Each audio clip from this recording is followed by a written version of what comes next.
7:20 en el territorio continental ecuatoriano, buscando la verdad en la revista de Opinión Democracia. Queremos saludar a nuestros siguientes invitados: el presidente del FUT, José Villavicencio, y el ingeniero Rodrigo Gómez de la Torre, es representante de los empresarios a un tema vital, fundamental, como es el manejo anual de los salarios, que lastimosamente debiera manejarse de una forma mucho más técnica, y esto no ocurre, sino hay un manejo político que las reglas en el país establecen aquello que genera una expectativa cada fin de año. De lo que se conoce, no hay consenso para el tratamiento de lo que ocurriría a partir del 1 de enero con el salario básico en el Ecuador. ¿Cuál es la visión que tiene el sector de los trabajadores? Don José Villavicencio, muy buen día respecto del tratamiento del salario básico unificado. Muy buen día. Gracias, buenos días. Un gusto para Rodrigo volvernos a ver a los tiempos o a cada año cuando hablamos del tema de los salarios. A ver, un saludo a toda su audiencia de Radio Democracia. Mi estimado Miguel, un saludo para usted. La realidad lamentablemente no va a cambiar mientras no se establezcan mecanismos técnicos, políticos y normativas de que se respeten para poder discutir una situación que es muy crítica, muy necesaria, muy complicada, por cierto, como es el tema de una política de incremento general de sueldos y salarios en nuestro país. Y mientras eso no ocurra, lamentablemente la novela del tema salarial anualmente se repite, porque únicamente se lo trata en noviembre y en diciembre, y si es que no hay acuerdos, quien define será el gobierno, como establece la ley, cuando el principal rol y papel del Consejo Nacional del Trabajo y Salarios es discutir varios temas: el tema del empleo, el tema de la generación del empleo como tal, el tema de la inflación, el tema de ver las condiciones de los trabajadores en las diferentes áreas. Entonces, aterrizamos a lo mismo, una fijación al salario básico, y no discutimos las 22 comisiones sectoriales que tampoco se han reunido. No vemos la realidad post pandemia, las situaciones que tienen que ver con la inseguridad, que todo hay que analizarlo. Entonces, el gobierno, que en su momento criticaba que no se respetaba la normativa para discutir los problemas, hoy está haciendo lo mismo. Un Consejo Nacional de Trabajo y Salarios que lleva varios años y no se ha cambiado, cuando dice cada 2 años. Y entonces la perspectiva del Ministerio del Trabajo de discutir la política de empleo en el país acompañada de una remuneración lamentablemente no ha existido. Para nosotros el ministro del Trabajo sigue de vacaciones desde que se posesionó, y él es el encargado de ejecutar estas políticas. Le hemos presentado nosotros una cantidad de elementos y de solicitud de reuniones para discutir esta problemática. Lamentablemente no hay respuestas. Bienvenido a Rodrigo Gómez de la Torre. ¿Cómo afrontar este tema y dar certidumbre, no incertidumbre, cada fin de año de estar discutiendo por el salario básico unificado en el Ecuador? Buen día, Rodrigo. Miguel, muy buenos días a todos los radioescuchas. José, grato saludarte a los tiempos. Sí nos hemos visto más allá de salarios. Y una sola precisión, José: el Consejo, desde el que se reconstituyó en el año 2016, con excepción de un año, que fue el año de pandemia, que hubo una renovación con una extensión de su existencia, se ha renovado cada 2 años, salvo, como digo, el año de pandemia, que tuvo una prórroga en su haber. De hecho, el último consejo, y lamentamos siempre, cada año que hay la renovación, lamentamos profundamente la no participación del Frente Unitario de Trabajadores en las vocalías, en la representación ahí, pero ya es una decisión que sale de nuestro lado, obviamente, porque en el 2016, por ejemplo, con Leonardo Berresueta, se le planteó al Frente Unitario de Trabajadores que participe. Había 2 puestos para trabajadores, pero ustedes querían los 2 puestos, y había otras centrales que también querían participar. En el 2018, la misma situación.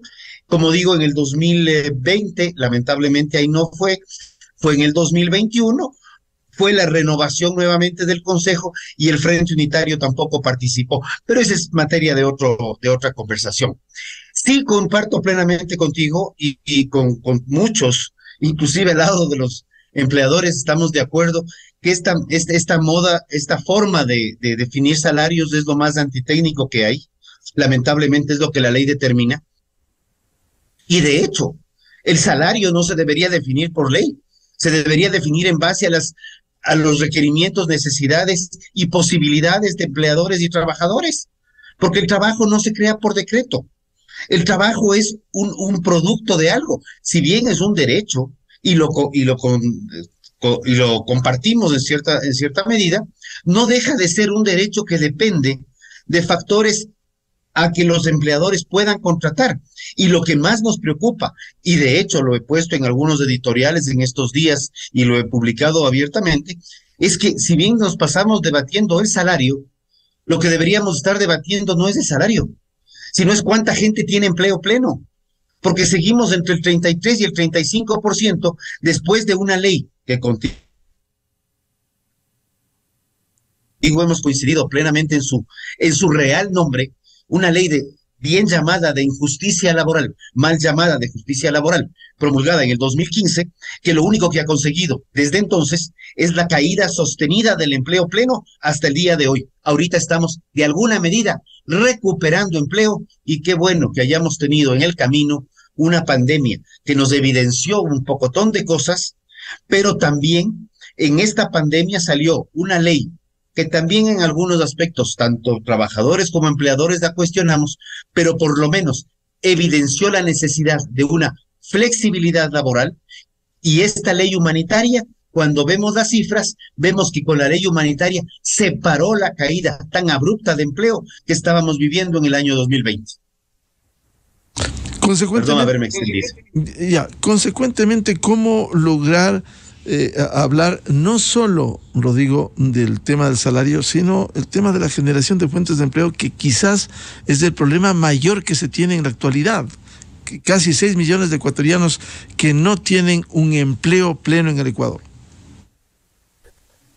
Cuando funcione, a ver, no sé. No, dale, José. Dale, Rodrigo José. A ver, José, por favor, luego Rodrigo. Bueno, disculpa, Rodrigo, creo que te tocaba a ti mismo, y Miguel, no disculpas. Luego le pregunto. Sí. A ver, yo creo que, y consideramos de que debe funcionar adecuadamente el Consejo Nacional de Trabajo y Salarios, que es un mecanismo tripartito. Solo una precisión, mi estimado Rodrigo. El Frente Unitario jamás fue convocado en el 2021 para ser parte de la elección. Y entonces eso es lo que lamentablemente cuestionamos. Anteriormente sí abandonamos esa reunión porque obviamente no se respetó la normativa, pero en el 2021 el FUN no ha sido convocado. Pero más allá de eso, el Consejo Nacional de Trabajo y Salarios no únicamente debe funcionar para finales de cada año, sino debe establecer los mecanismos, los análisis técnicos, jurídicos, económicos, financieros, de cómo obviamente generar empleo a través de una remuneración digna.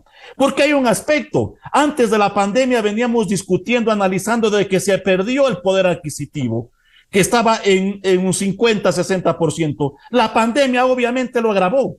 Hoy hablamos de una recuperación leve. ¿Cómo entonces le damos la recuperación del poder adquisitivo a la gente que por lo menos tiene empleo?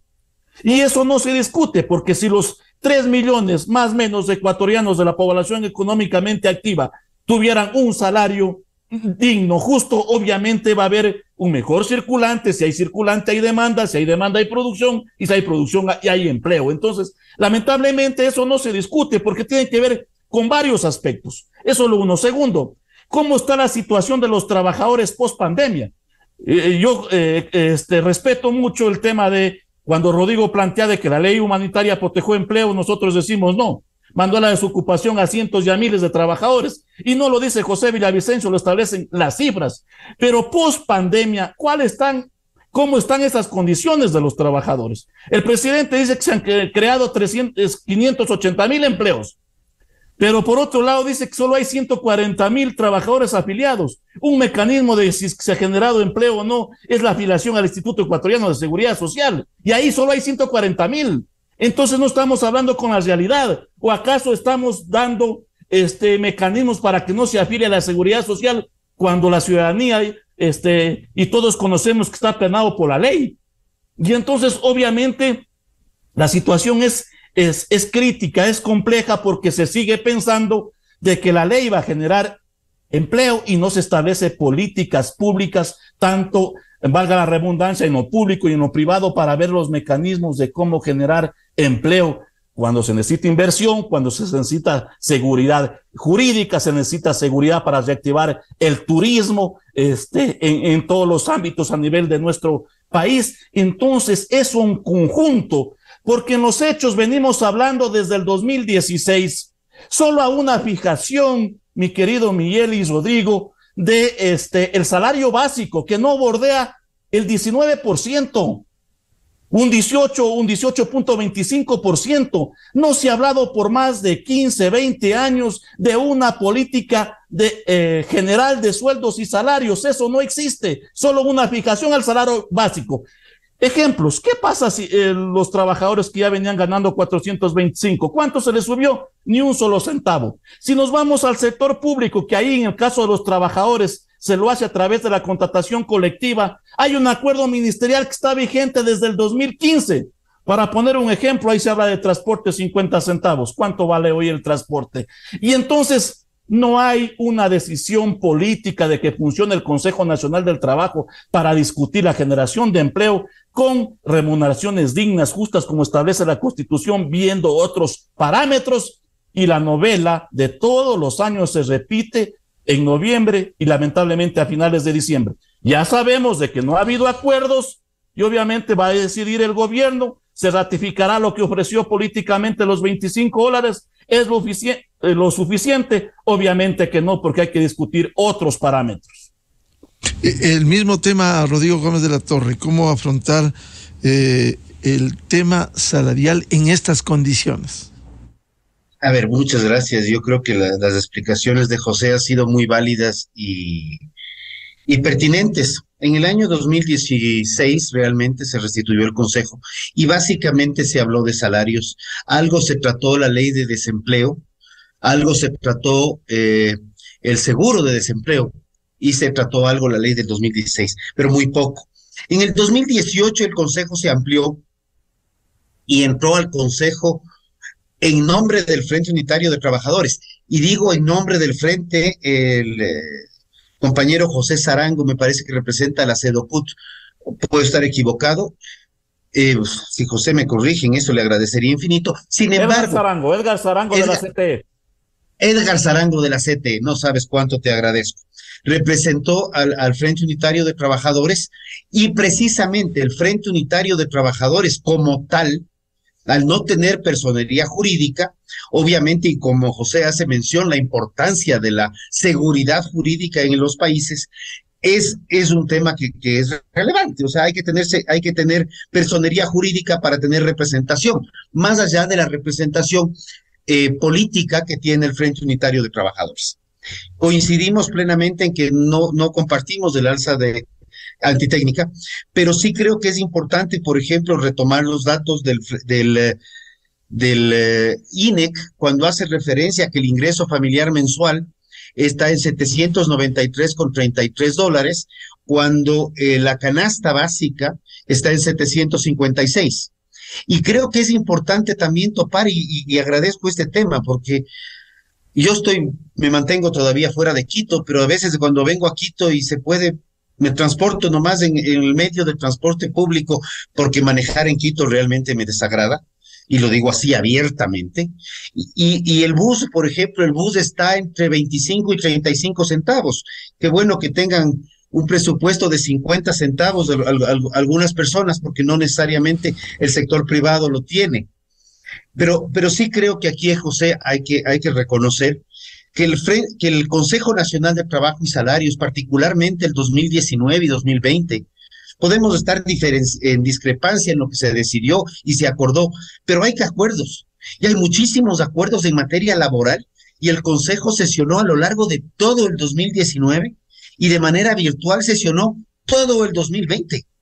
Más bien sí hemos reclamado al ministro actual, a quien le guardamos mucho aprecio, que activemos el Consejo.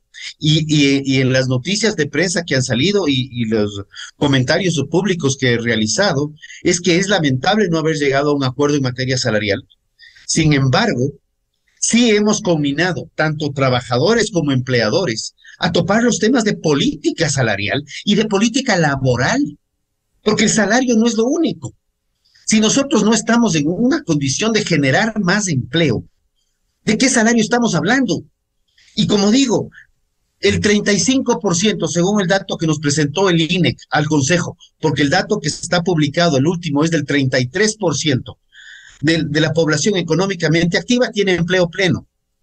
Y coincidimos y también discrepamos y coincidimos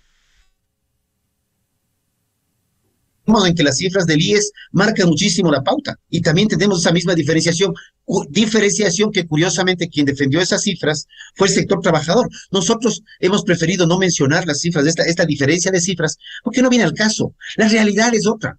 La realidad es que con una cifra más o una cifra menos, no hay empleo pleno en el Ecuador. La gente no quiere contratar porque las condiciones laborales no se lo permiten.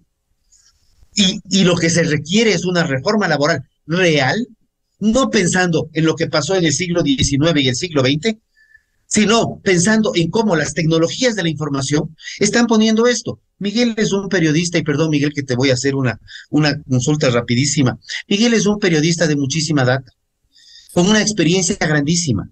¿Cuánta gente se necesitaba hace 20 años para manejar un noticiero? ¿Cuánta gente se necesitaba hace 20 años para manejar una radio versus cuánta gente se requiere ahora?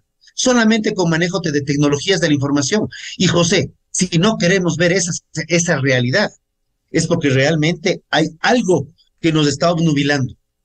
Porque la tecnología de la información está cambiando el mundo y ese mundo es mucho más automático y mucho más robotizado, aunque en el Ecuador todavía no lo queramos hacer. Bueno, efectivamente, y hay economistas respetables como Vicente Albornoz que dice en el tema, por el ejemplo que pone Rodrigo Gómez de la Torre, el caso de un parqueadero, ahora está automatizado y se quitó la mano de obra, digamos. Esa es la realidad a la que camina el mundo. Pero antes de pasar a otros temas fundamentales que ustedes ya algo se han referido, como la reforma laboral, el pleno funcionamiento del Consejo del Trabajo, quisiera una propuesta concreta del tema salarial hoy, que esté en 425 el salario básico unificado. ¿A cuánto debiera subir desde la visión empresarial, Rodrigo? El momento que tú tienes una ley, la visión empresarial fundamentalmente se va a sustentar en respeto a la ley. El respeto a la ley determina que de no haber acuerdo en el Consejo Nacional de Trabajo y Salarios, se debe subir lo que está determinado como inflación proyectada. La inflación proyectada está en 2.76% para el 2023 y con una tendencia a la baja al 2024 al 2%, de acuerdo a los datos presentados. Eso representa algo menos de $12. Pero como digo, la preocupación nuestra, y no de ahora, desde hace rato atrás, no está en salarios. Nuestra principal preocupación está en generalidad, en base a condiciones adecuadas y analizar algo que a veces incomoda, que es la productividad laboral.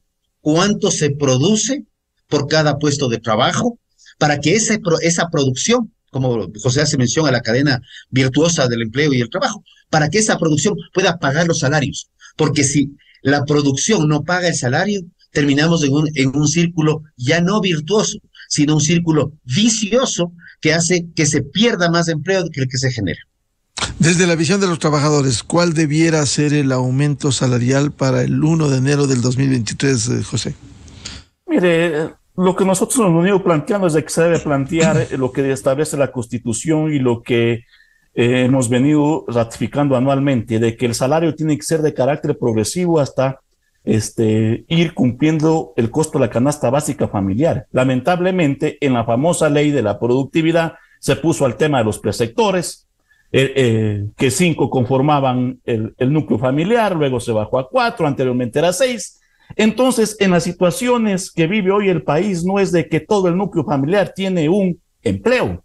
Y entonces no es de que 2 trabajan, ya sobrepasan el costo de la canasta básica familiar, cuando correcto es que la persona trabajadora tiene que tener un ingreso que cubra el costo de la canasta básica familiar. Y entonces eso requiere un sinnúmero de implementos, de discusiones, de debates que lamentablemente hoy no está ocurriendo. Al final del día entendemos que el gobierno va a ratificar lo que ofreció en campaña, que son los nuevos $25, que eso obviamente no es lo suficiente, no es lo adecuado para en una post-pandemia, una post-recuperación económica, se requiere por lo menos que la gente que hoy tiene trabajo tenga por lo menos un salario que cubre el costo de la canasta básica familiar. Segundo, obviamente, establecer de que hay que discutir qué pasa en el sector público cuando están los sueldos y salarios congelados por más de 9 años. Tercero, hay que discutir una política general de sueldos y salarios,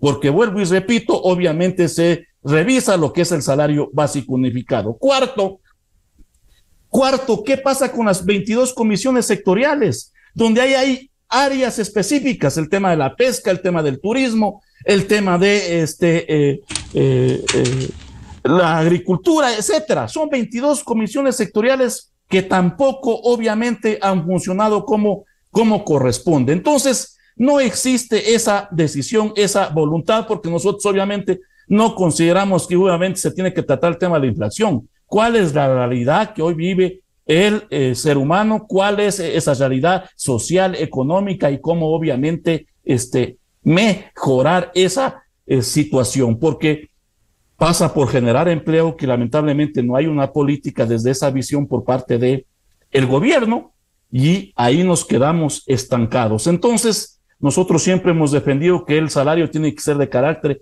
progresivo hasta que cubre el costo de la canasta básica familiar, porque hay un elemento, mi estimado Miguel.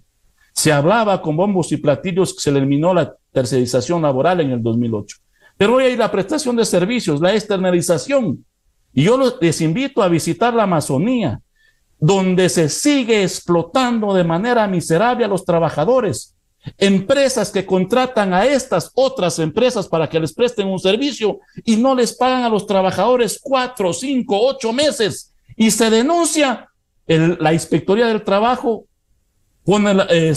hace el mecanismo de llamar a una audiencia, nunca existe el empleador y ahí se queda. ¿Cómo entonces recuperamos la economía si ni siquiera se está cumpliendo a la gente que hoy tiene un trabajo, sea estable, sea por prestación de servicios, sea a través de la externalización laboral que hoy existe? Entonces, el Ministerio del Trabajo también debe discutir ese mecanismo de cómo enfrentar, de cómo hacer respetar derechos y obligaciones, y lamentablemente no existe.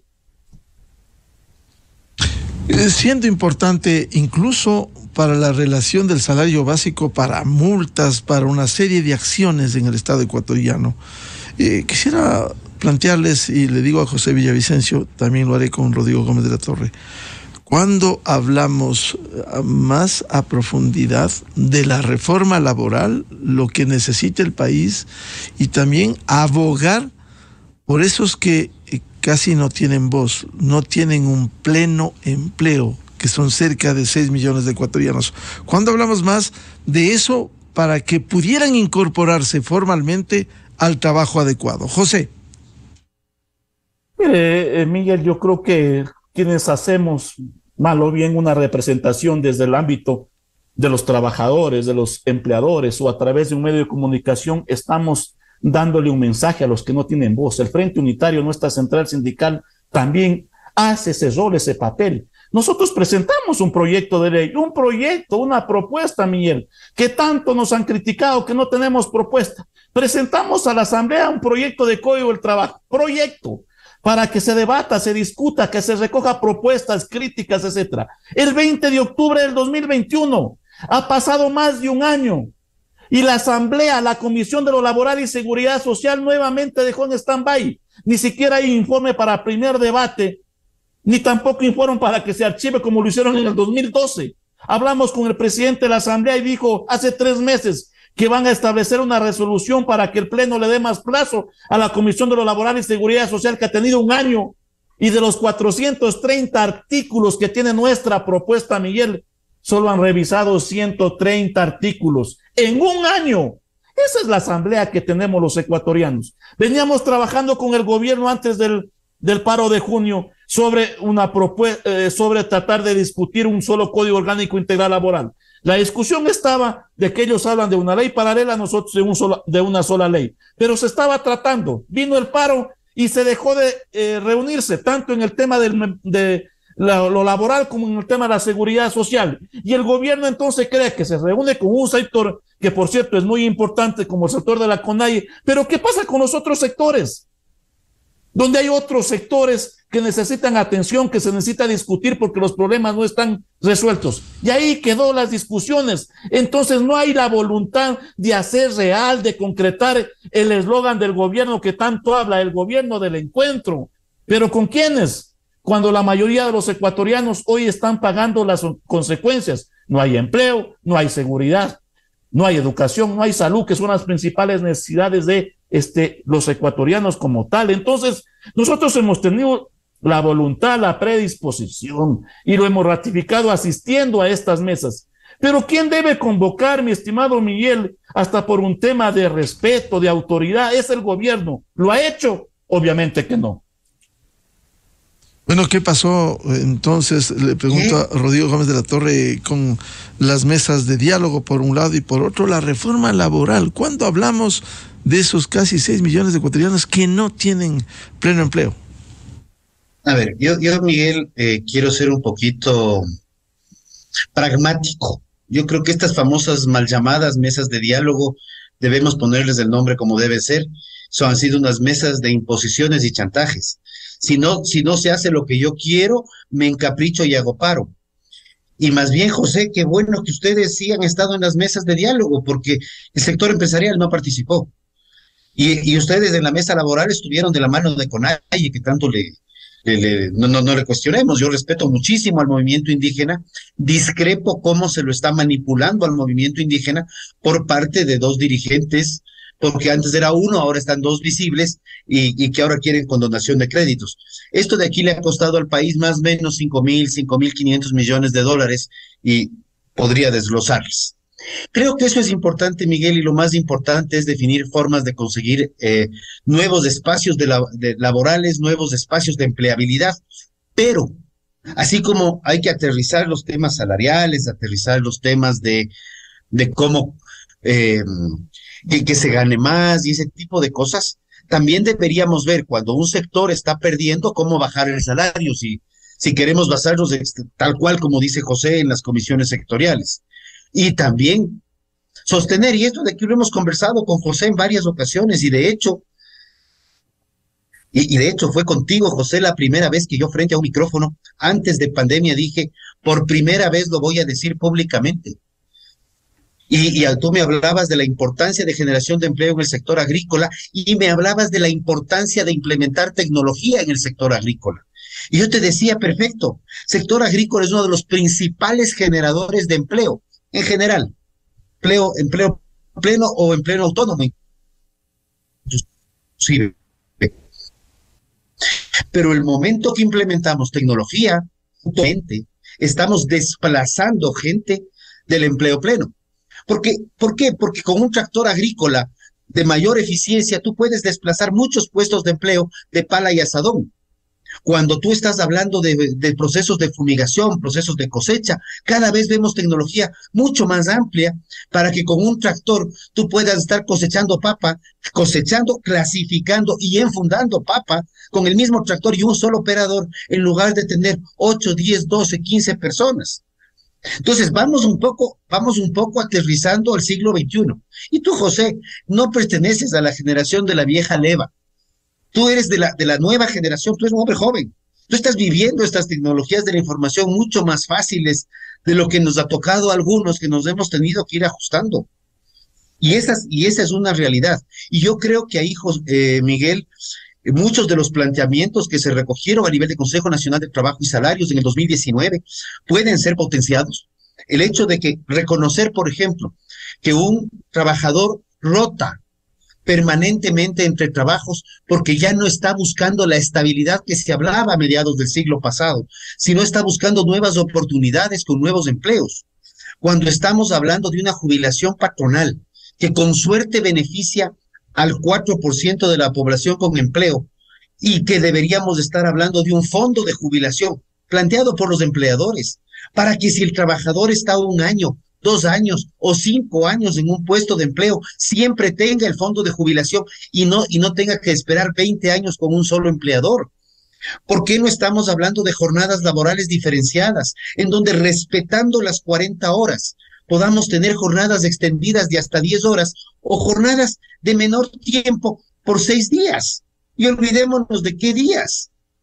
¿Por qué no estamos hablando de mecanismos pragmáticos para cuando un nuevo emprendedor quiere arrancar un negocio y que no tiene certeza de salir adelante con su negocio?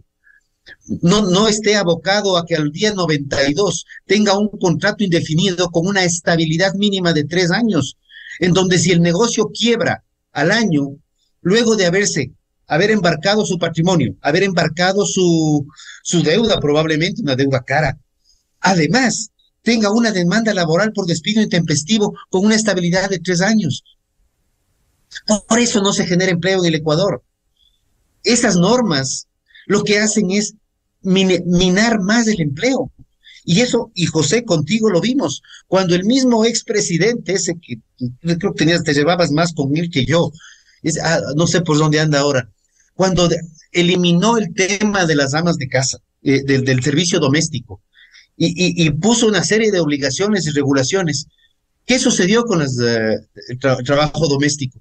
Se redujo al 35% de lo que había, se perdió empleo, y él mismo lo dijo, y sabemos que se puede perder empleo, porque también hay que acordarse, a veces tenía 2 o 3 segundos de lucidez.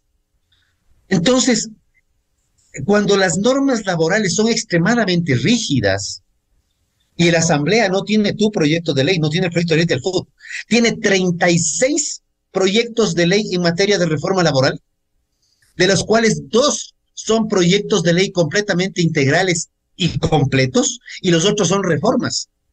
Pero esas reformas, con excepción de 2, todas están con la misma visión, ni siquiera del año 38, cuando nació el Código.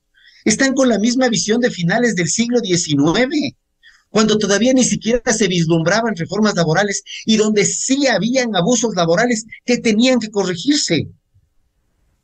Pero ahorita, si nosotros queremos ponerle cada vez más rígido al código, yo ahí recuerdo un poco las clases de historia y me hablaban de un señor de barba grande, se llamaba Charles Darwin, y decía que mientras más inflexible es la especie, mientras más rígido o más sólida es la especie y menos capacidad tiene de adaptación, más probabilidad tiene de desaparecer.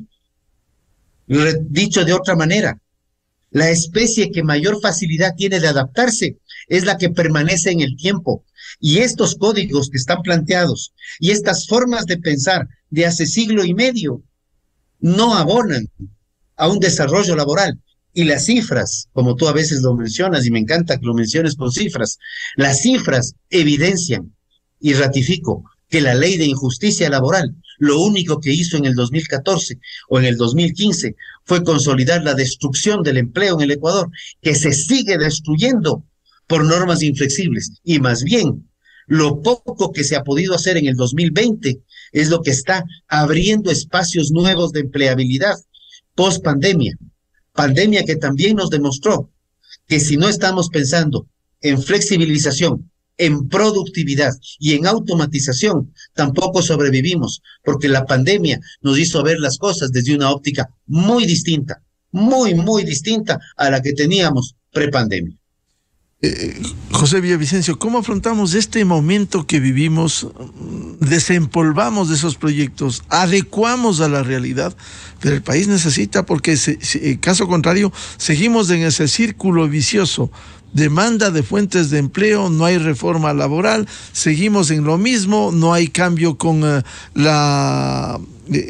que planteaba Rodrigo Gómez de la Torre de la jubilación patronal. Es decir, seguimos dando la vuelta en el mismo lugar, en este círculo vicioso.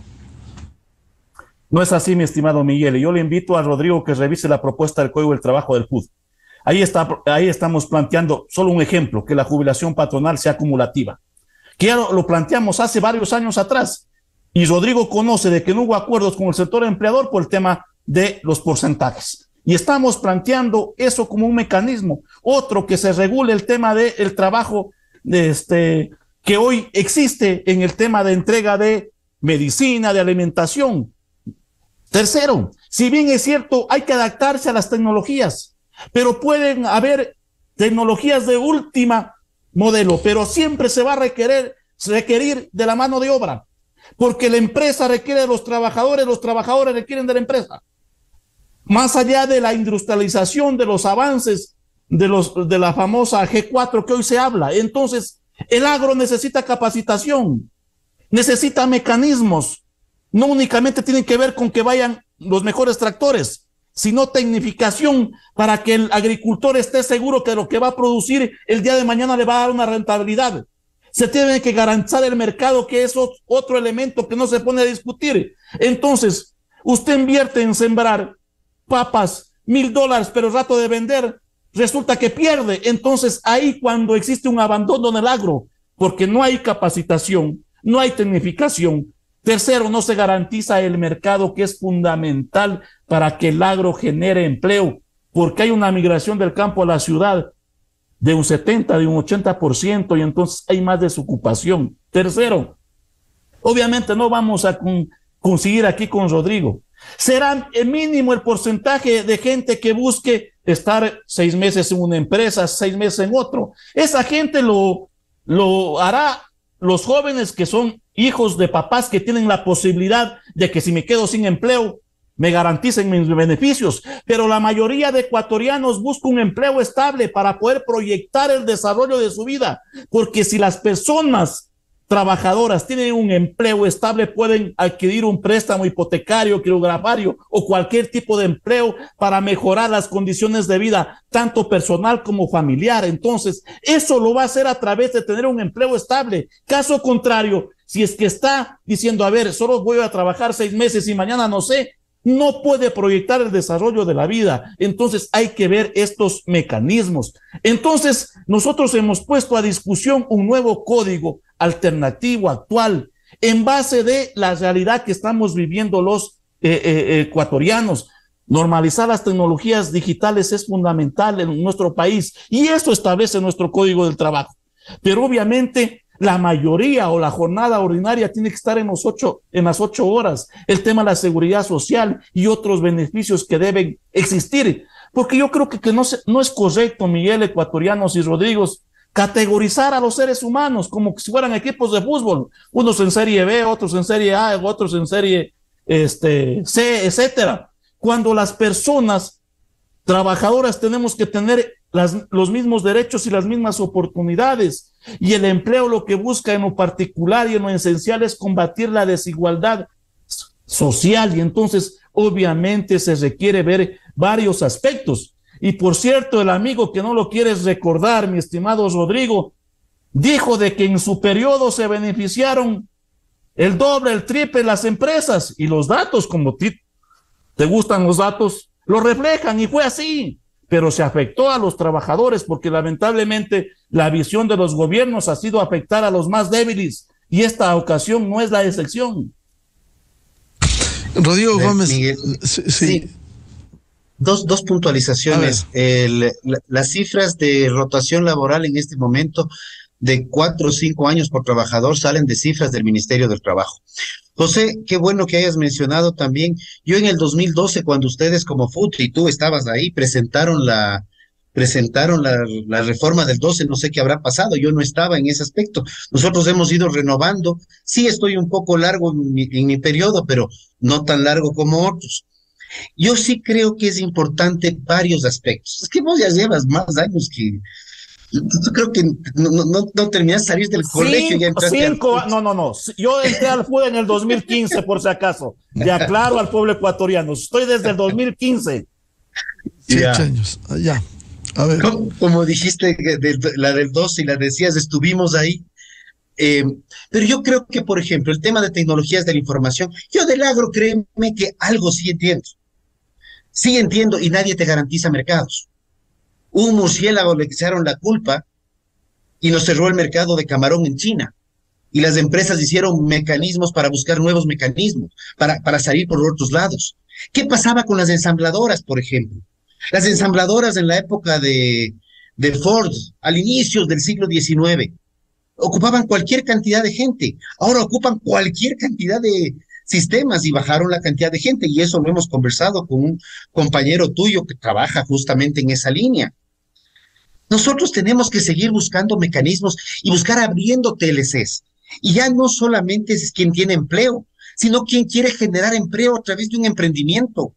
Y los emprendedores, que por las normas laborales no quieren contratar. Un emprendedor trabaja no menos de 15 horas diarias para sacar adelante su emprendimiento y su familia.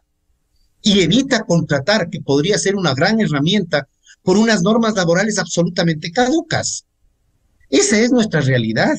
Y por eso es que se ha buscado proteger a los emprendimientos.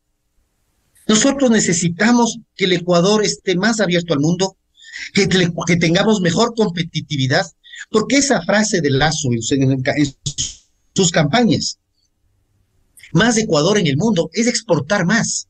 Y más mundo en el Ecuador es que vengan cosas de fuera, pero también saber cómo, sin proteccionismos absurdos, saber cómo competir con el mundo, así como lo acabamos de hacer en un mundial. Y con mucho orgullo de ecuatoriano, ya que mencionaste los equipos de fútbol, hemos ganado el primer partido del mundial un 2-0. ¡Qué bueno! Y el Ecuador hace 20 años no sospechaba lo que era jugarse un mundial, si no me equivoco. Yo soy malo en fútbol, para serles honesto. Pero sí hemos estado y sí la hemos peleado. Y sí hay categorías A y B y C en el fútbol, porque van profesionalizándose, no porque son clasificados de diferente forma. Pero como ecuatorianos sí hay empleadores, sí hay trabajadores, sí hay emprendedores. Y todos les tenemos y queremos los mismos derechos y tenemos las mismas obligaciones. Y la idea es sacar adelante a un solo Ecuador para un mejor mundo, un mundo más competitivo. Y tengamos en claro algo, y con esto cierro, que los temas laborales, y justo coincidía el cambio de presidencia pro tempore de la Comunidad Andina de Naciones, los temas laborales, y en esto creo que así debería ser, la movilidad laboral es real. Que los bolivianos puedan venir a trabajar al Ecuador, así como los ecuatorianos puedan ir a trabajar a Bolivia o a Colombia o a Perú. Porque cuando viene un venezolano le hacemos el feo, pero cuando vamos a otros países queremos que nos den los mismos derechos. Y aquí los derechos son para todos como seres humanos. Y no es que no me acuerdo del fulano ese, sino que prefiero ni siquiera mencionar su nombre, porque es como invocar a alguien. Gracias. Perdón haberme extendido, Miguel. Quiero formularles por ahora una pregunta, ya que se refirieron tangencialmente respecto del seguro social. ¿Cómo rescatar, don José Villavicencio, al seguro social cuando sabemos que este momento ni siquiera se ha permitido por esa reforma de esa mediocre Asamblea Nacional al artículo 28?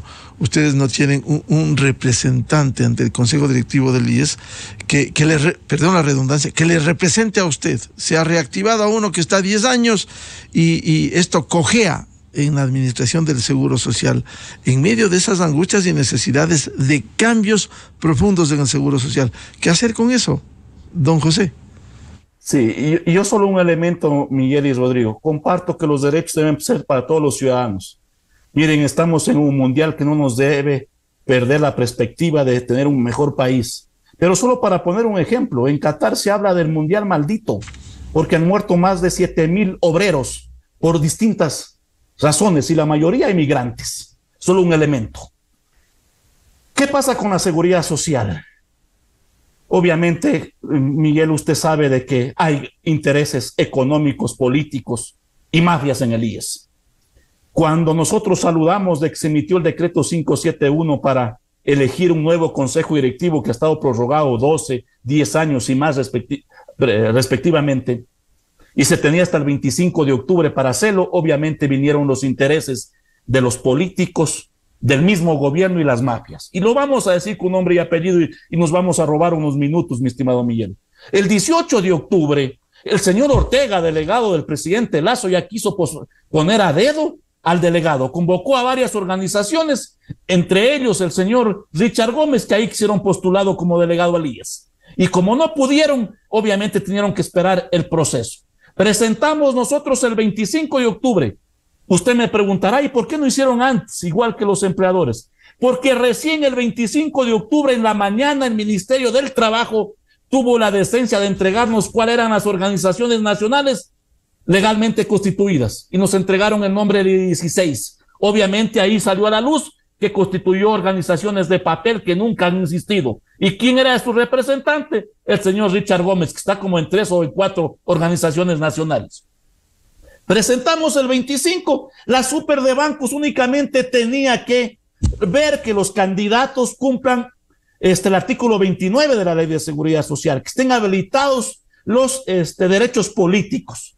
Igualmente de que las organizaciones que los postulábamos cumplíamos los requisitos, que era que estemos legalmente registradas. Sin embargo, pidió requisitos que no le competen a la super de bancos, que por qué no hemos hecho la publicación en un medio escrito a nivel nacional. No es un requisito, si bien es cierto los empleadores lo hicieron, ellos tomaron esa decisión autónoma, respetada, y además tenían los recursos para hacerlo, nosotros no. Pero nos piden ese requisito que no lo dice ni la ley ni el decreto 571. Y obviamente entraron los intereses de la Asamblea. Cuando la Asamblea tenía la oportunidad de hacer una nueva ley o una reforma, emite una reforma al artículo 28 que es más confusa que la actual, que es más confusa que lo actual, para resumir, porque habían intereses. Hay intereses del Partido Social Cristiano, hay intereses de UNES, de Pachacuti, de todos que quieren seguir controlando el IES como caja chica y como botín político. Y yo lo digo con nombres y apellidos. Entonces, lamentablemente, cuando se tenía que terminar el proceso, la super de bancos niega diciendo de que ya ha sido derogada la ley del 2001 referente al artículo 28. Cuando ustedes saben que ninguna ley es de carácter regresiva, ninguna ley es regresiva, es de aquí para adelante. Con eso niega a los candidatos que nosotros postulamos, que era el doctor García y el doctor Ramiro Beltrán. Hemos presentado una acción de protección, va a ser la audiencia este 25 de octubre a las 10 de la mañana y esperemos que los jueces actúen en derecho. De noviembre, perdón. Porque la super de bancos, ¿cómo es posible, mi estimado Miguel, que posesione al de los empleadores?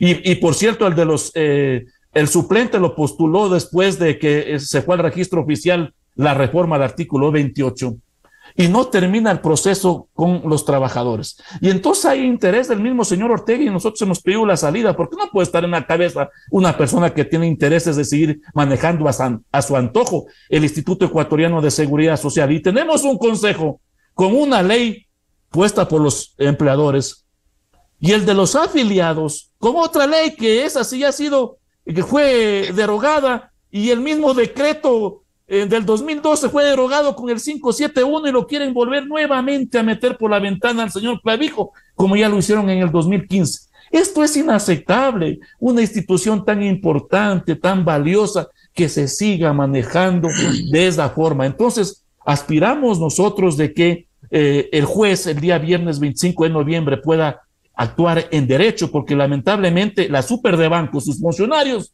no conoce cuál es el estado constitucional de derechos que existe en nuestro país y se pisotea y sobrepasa por encima de la ley los intereses políticos, económicos y las mafias, mientras se juega con la vida de cientos y miles de afiliados, de jubilados, de pensionistas en el Instituto Ecuatoriano de Seguridad Social, cuando no hay medicina, no hay personal quien atienda. Y esta realidad, nosotros hemos dicho, tiene que cambiar.